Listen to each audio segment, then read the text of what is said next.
What is up, guys? JohnnyTsunami01 here with another FIFA 18 Inside the Mind episode, where instead of just showing you guys highlights, I show you a full half or a full game depending on the situation. Tell you exactly what I'm thinking, what I did, the things I did, if I did something right, why I did that, what I was thinking, if I did something wrong, what I should have done in that situation in order to get a better opportunity to score or to stop the goal. Very important, guys. This one's a little bit different. This was going to be on squad battles. Usually I do online games, but this one I want to show you guys just how to win in squad battles, because I've said before, guys, squad battles is a great way in FIFA 18 that you can get good coins. You're not going to get as much coins as if you were doing the weekend league and stuff like that, but it's a lot easier to get good coins, get good rewards from this, because you are versus the computer AI. You don't have to play 40 games in 3 days. You play 4 every single day. They refresh. Very important here when I get this penalty opportunity. Why did that happen? Well, a lot of people, just like I say in online games, very similar to online games, you don't need to be sprinting the whole time. In that situation, he slid, he did an incorrect slide, just like a lot of people do in online. It doesn't usually happen as much against computer AI, especially if you have good difficulty. They're usually pretty successful with their slides. They're even more perfect in their slide tackles and identifying exactly where you're going to be, even if you do a skill move, expecting them to do a slide tackle. But regardless, in that situation, they didn't do the best slide tackle. And the key thing there was that I was not sprinting. If I would have been sprinting, it would have been very easy for him to have a successful slide tackle. So because I wasn't sprinting, because you don't need to sprint a lot. Like I said in my tutorial, my sprinter tutorial, it works the same in computer AI. You should not be sprinting. At least 80% of the time that you're attacking, you should not be sprinting. Take your time in that situation. I'm just doing regular dribbles. You can also do the slow dribble, which is done by LB or the L1 button. You definitely do not need to be sprinting up the pitch. Here, I'm taking my time. That extra ball roll was not a good idea in that situation. Why? Because the defender was too close to me. This is the same thing that happens in squad battles as it is if you were playing an online game. If the defender's too close to you, that's ball roll is not going to work. He's going to be able to stop it, so keep that in mind. But you're seeing here very nice dribbling. What was I doing there? I was doing slow dribbling. I was not sprinting. Should have gotten a penalty there, I thought, but it doesn't matter. What I was doing that was successful, when you're inside that penalty area, just like in online games again, do slow dribble. Don't be sprinting. It's not going to work. There's really no point to be sprinting once you're already in there and the defense is back in their position. You're not going to get anywhere with the sprint. You want to do quick skill moves. You want to do slow dribbling and just try to get through those holes. And especially against the computer AI in these squad battles, regardless of difficulty,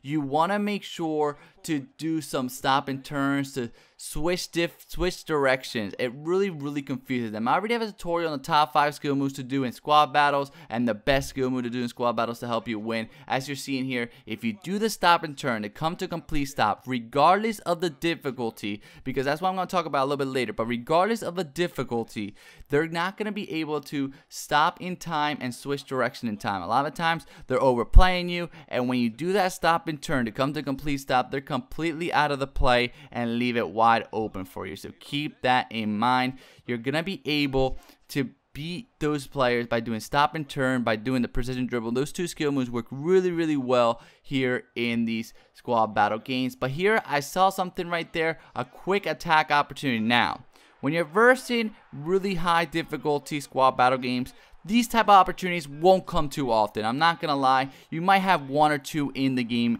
if that. But you always got to incorporate it. See if you can go on the counter attack. See if you can go on the quick attack. And see if you get an opportunity like that. Because you pass the ball towards the middle like I did there to get it to Robin. And then the defense converged on him, leaving the outsides open. Thiago made a nice little run. And I'm able to pass it to him and blow by those defenders. But keep in mind, that won't happen all the time. But it definitely can happen. So look for that. But very important. You don't want to lose an opportunity to score because you're forcing the quick attack, you're forcing the counter attack. If it's not there, take it back, take your time, because it's definitely not the best way to score in squad battles. The best way to score in squad battles is taking your time, doing fake shots, doing the precision dribbling. Every time they're trying to cut you off, switch directions. I'm not doing the best here in the attacking, as you guys can see. I'm definitely not doing the best at actually being successful with this. There, he actually does a really nice slide tackle. That's not as common, but I did not have enough space between the defender and my player when he did the fake shot, so that's why it did not work in that situation. But usually, it works really, really well, and you're able to just go slide, zigzagging all up the pitch, regardless of difficulty. Now, the thing I want to talk about in difficulty for squad battles, guys, is usually when you get to the higher difficulties, you get to legendary, to get to ultimate, scoring and skill moves still work perfectly. They still are very successful. Obviously, you might have more space when you're versing in the easier difficulties. That's why it's easier to score in those types. But all those skill moves, all those moves that I've talked about in my squad battle tutorials and stuff like that work perfectly regardless of difficulty. The thing that really changes when you want to play in ultimate, when you want to play in legendary, is defense. Your opponent, he attacks a lot better. The AI attacks a lot better when you're on ultimate, and it's stuff that you have no idea how it goes in. These passes that are ridiculous ping pong passes, and then they score from all over the pitch. So keep that in mind. You raise the difficulty, the thing that's going to be most challenging is for you to stop them from scoring, not for you to score. So if you don't feel very comfortable with your defense, I don't recommend you play on ultimate or legendary difficulty. If you want to put some fitness on your players, you want to have a second squad just for squad battles, just to get your first squad back to some fitness, I recommend you play it on an easier difficulty. But as you saw there, that was a beautiful corner tactic. This is what I do. I bring over a second player, and then I do a nice little skill run. A couple of skill moves, pretty simple. The roulette right there got me in perfect position, and then I didn't force it. Very important in that situation.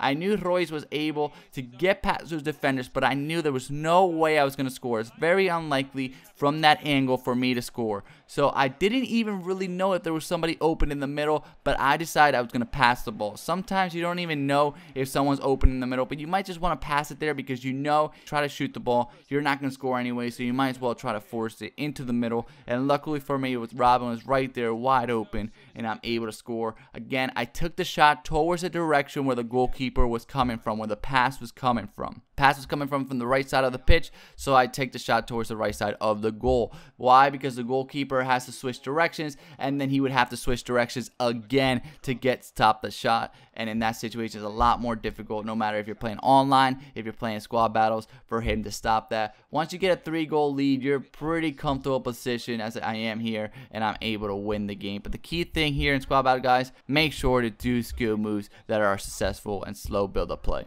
But that is it, guys. I hope you guys liked this video. If you did, please leave a like, comment, share with all your friends. Click on one of these playlists. Check out some of my other videos. I got tutorials basically everything in FIFA 18, including attacking, defending, passing, you name it, I got it. Top 5 videos of my top 5 skill moves, my formation, guys, and don't forget to subscribe. Thank you guys so much.